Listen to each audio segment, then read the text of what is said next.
Yo, lift up, mag-ingay! Judges.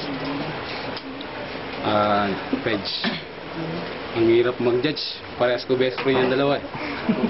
Bali, sa round 1, tagilid talaga si Michael kasi ang haba ng choke niya. Nasabi niya man yung gusto niya sabihin pero chokes talaga siya. Sa round 2, tumatak yung sinabi ni Michael na kawangis ng Diyos. Tapos siya sa dila niya yung krus. Sobrang lalim nun.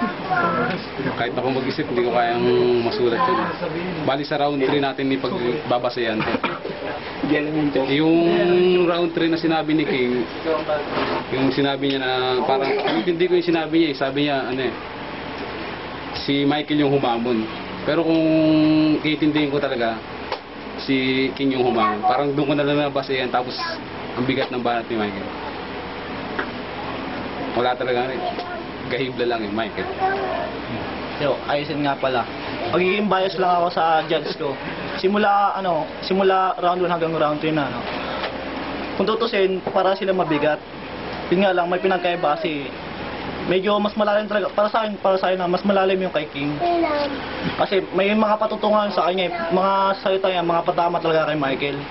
So, lahat ng words doon, mga banat niya, mga liriko niya, patungkol lahat kay Michael. Kay Michael naman, okay din kaso medyo, di ba, hindi dire-diretso minsan nawawala rin. Tapos may mga ibang dinadamay pati mga ano. So, para sa akin, King talaga. Bias lang, bias. Kasi nga pala, tangina, ang hirap. Sobrang hirap talaga, parang pangarap. Round 1, bibigay na talaga yung kay King. Pero ang ganda rin ng bakit Michael, pero King yun. Si King talaga. Round 2. Bibigay ko kay Michael yun. Ganda ng kanta niya. Ganda ng kanta. Sa patalim daw kumapit. Yung round 3 talaga ang pinakamahirap. Desisyon lang kasi hirap eh. Harap sana mag-OT. Pero walang OT. Bibigay ko na lang kay dito. Ang ganda kasi ng tabo, lulunurin sa isang tabo. Mag-decide ka? Pero bibigay ko na lang kay kay Michael. Michael na lang.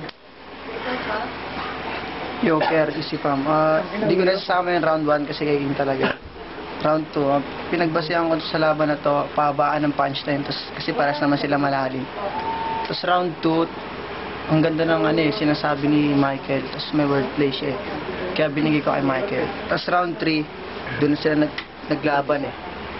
Kaya pinakinggan ko yung mga banat nila isa-isa. Gusto mataksain yung kay King eh.